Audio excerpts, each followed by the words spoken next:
Broadcasting from the business capital of the world, this is the Podcast Business News Network.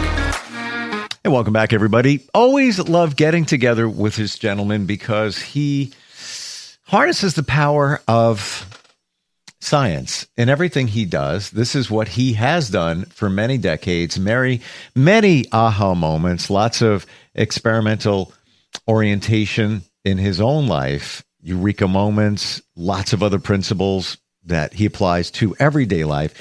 He's got an amazing, aside from being a speaker, teacher, he's an author, amazing book called Footprints in the Chaotic Unknown, which is his memoir. And he's back with us. Grant Venerable is on the program. Hey, Grant, how you doing today?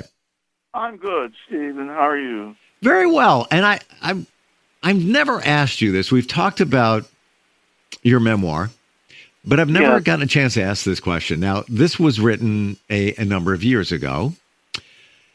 Do you ever look back at that book and think, I have a different view of some things that are in the book, and I might want to abridge it at some point, because life is a continuum. There's always new thoughts and things happening. What are your thoughts there?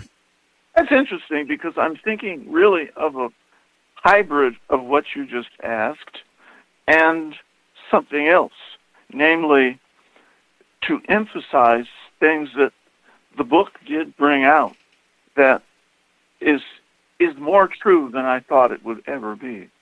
I didn't intend to write a book about society and the challenges that we're facing in early 2025. But that seems to be what it's addressing, even though I pinned the first words back around 2011. And it's brought me back to basics that are right here in the prequel to the book.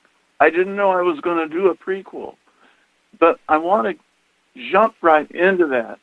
And the title of the prequel is From Eden's Dawn to Freedom's Light, the Power of Genesis in the AI Revolution, an essay prequel to Our Human Future by myself, Grant D. Venerable II, as the author. And this prequel introduces my 4-volume ebook memoir entitled Footprints in the Chaotic Unknown: Art, Science, Oracles, Kinfolk, on the Miracle of DEI and the American Genius. I decided to boldly jump right into that. On the miracle of DEI. What in the heck is that? And I realized it's time for me to jump right into the middle of that feet first. And that stands for diversity, equity, and inclusion. And the American genius is what it has always been, and becoming even more intensely a genius. We're right here in a kind of a quiet period in this nation, emanating from Washington, D.C., New York, California, where I am, and other places. And so with that, I get to the preface of this essay. This memoir describes a 3-century exodus of the author's ancestors from a mid-1600s colonial past into 21st century America. Now, I didn't know it was going to go into that. I knew I was going to just say something about my grandparents and my parents, but it expanded and deepened to where I never imagined it would go. People in the literary field who are aware of psychology are aware of that phenomenon taking place, in which if an author is lucky enough or fortunate enough, the manuscript, the text that she or he is working on begins to take a life of its own, and it begins to tell the author, no, I don't want to go there. I want to go here. And that's what this is about. It wanted to go into the 21st century, and that was still quite a few years off. But importantly, what the text told me to write is about the power of the double shadow, a force that can create or destroy. Do you recall my saying anything about that, Stephen? The double shadow? I don't recall you ever talking about that. That's the crux of the whole thing. And I realized that yesterday when I was going over my thoughts. And we see two major political parties that are basically both strong representatives of the double shadow, a force that can create and or destroy. Now I inject the name Jubal. Jubal, the forebear of music and a descendant of Cain in ancient Hebraic tradition. It's linked to this force. That takes us into a depth and an area of psychology and into space that very few people even understand, let alone talk about. And talk about the news media, which tries to at least portray the facts of our reality to the citizens. It does not know depth, D-E-P-T-H, depth psychology either. But what this shadow does is joins together the mind's unifying motifs. The first one is the fides, or fides, F-I-D-E-S. It's from the Greek. It could be Latin, but it means trust and fidelity. And its complementary left side is the divisive phobos. Now, we've been hearing a lot of talk about divisiveness. Everyone invokes it when they're trying to push the public's opinion in a certain direction. We must avoid divisiveness at all costs. But that is exactly what is being pushed. And the reason that my text told me, it's been maybe not a year ago. Namely, we can't escape divisiveness and we cannot escape fidelity because there are these complementary circumstances that have shaped human existence since Eden. And I mean that Eden that religion writes about. In the mythology of the beginning. And by mythology, I don't mean fairy tales. By mythology, I mean the way that scholars like in Harvard, University of Chicago, Berkeley, talk about mythology is how a people conveys its mission, its meaning, and its identity to its children and its younger generations. It's like, who are we? It's written in our mythology.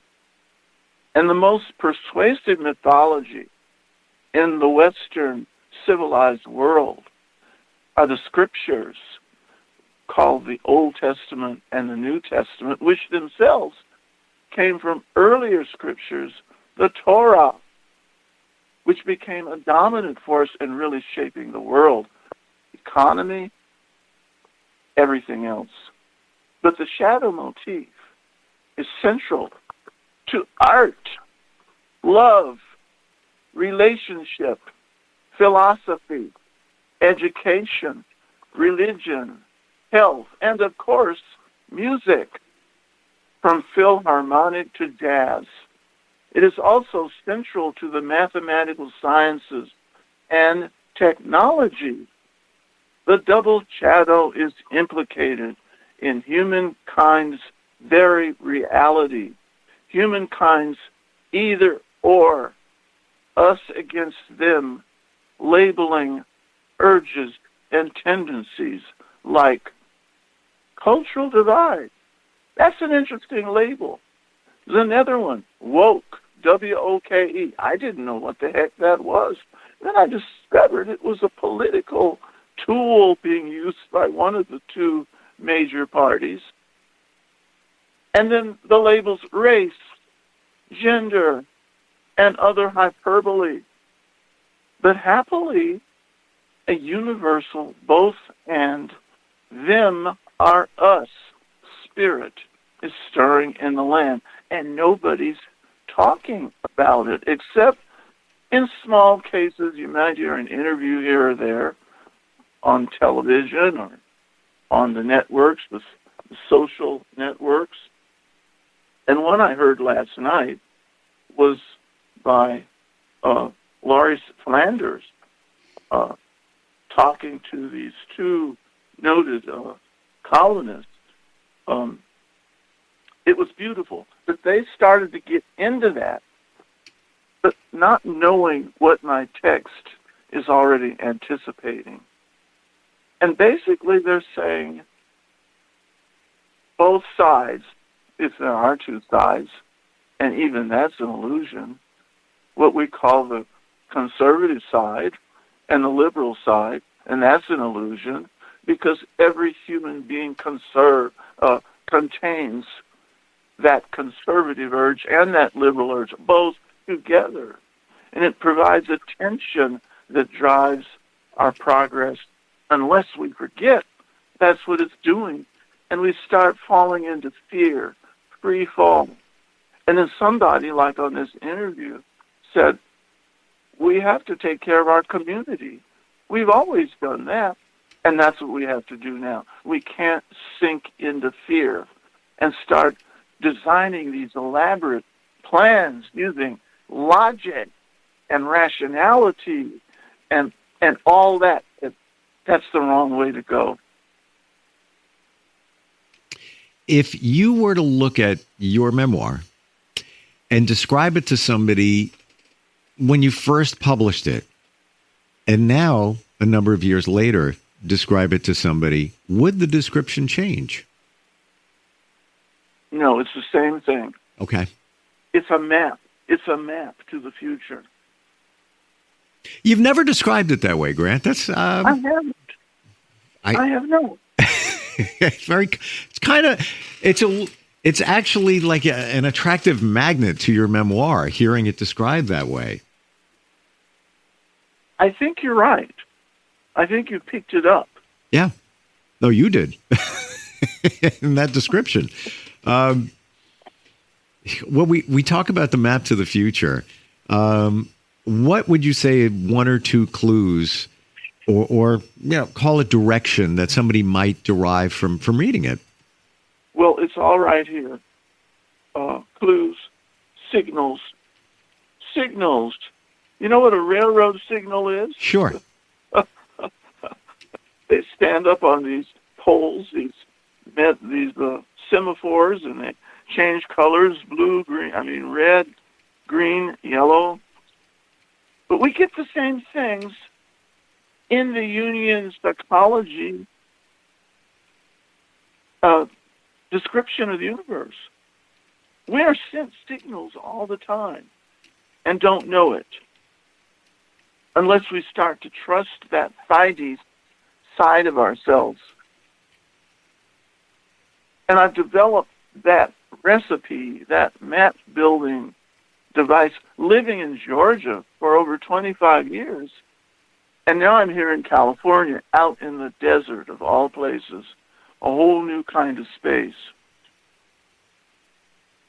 And I talk about the porch sitters of Georgia, the Deep South, people who sit on their porches in the summer afternoons, just sitting there thinking, watching the cars go by, watching the squirrels run across the yard.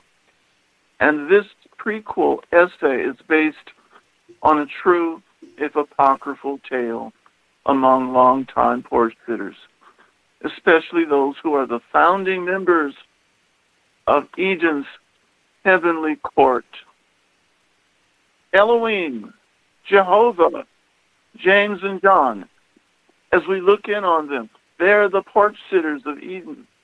They're seated on the great porch of the Garden of Eden in quiet reflection while watching events unfold on distant earth after the fall of man and the abrupt departure of Adam and Eve from Eden's paradise. Well, that's where we are, Stephen. It's going back to our beginnings and not forgetting about them. Now, when you say beginnings, do you essentially mean the beginning of time, the beginning of man and woman, or are you talking about our individual beginnings, where we evolved from? All of it.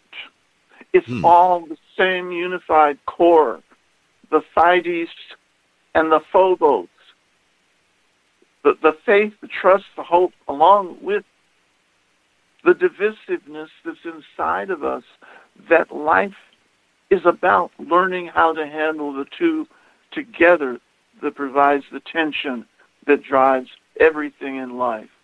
And that's what the prequel gets us ready to jump into in the memoir. Because the prequel looks at humanity's triumphs and errors. During that Genesis development of agriculture, elementary science, the civilized state, law, and government, they note humankind's foolish, endless wars for treasure and empire. Now look at those wars now. They're driven by artificial intelligence, AI, to give one side a leg up on the other side. But it's all about humankind's foolish, endless wars for treasure and empire that's revved up to a high level, or I should really say a low level time. Confused time. See the chaos. Because they don't know what's going on. They're just freebasing it. Just jumping off the cliff, not knowing where they're going. But the way all of us have to go, and I think a few people on the other side is, Christian is to fulfill human community that began with production in the first place. Either you go forage for it in the forest and berries and nuts and things on the trees, or you go shoot it and drag it home and cook it. And that's the beginning of everything. But we've learned how to do it better as we develop whole agriculture and then harnessed a plow in the last 10,000 years. And that's really what forced the brain to develop civilized society, something called law, something called government. And we've had a president who said, well, less government is better. Well, it was a great campaign theme because people bought it. It made sense. It seemed logical, but it was a campaign theme. And it worked briefly, but people keep trying that. And they're trying it again. So even to say, well, let's get rid of government entirely. Let's get rid of the Constitution. That's where we are. And to use the generic, that's where we is, folks. Footprints in the chaotic unknown. Lots of insight, lots of direction, and available if you find it. Do a search on Amazon, or Grant Venerable is his name. He's our professional of the year. Grant, always great talking with you. Loved your insight on all of this, and interesting to reflect back on your book and look at it in a different way today. And I appreciate that. Well, it really hit me. It was a signal from the psychological universe to go back to that. We will catch up next time. Thanks for being here today. Thank you. We'll be right back. For nearly 2,000 severely injured veterans, everyday life has become filled with barriers. Day-to-day simple tasks can become pretty daunting. I have to carry my chair up 2 flights of steps or have somebody do it for me. What scares me the most is just the falling. when I'm struggling with my house, I think, to have that one great barrier just knocked down, I mean, it's crucial. Home for Our Troops is a wonderful nonprofit that builds a mortgage-free, fully adaptive, handicap-accessible house. And there's no catch. It'll be our very first home that we've ever owned. This is a game changer. This is where your life begins again. We need you to join us in completing this important mission. Please visit hfotusa.org and help build homes and rebuild lives. Because of you, everything's going to be okay.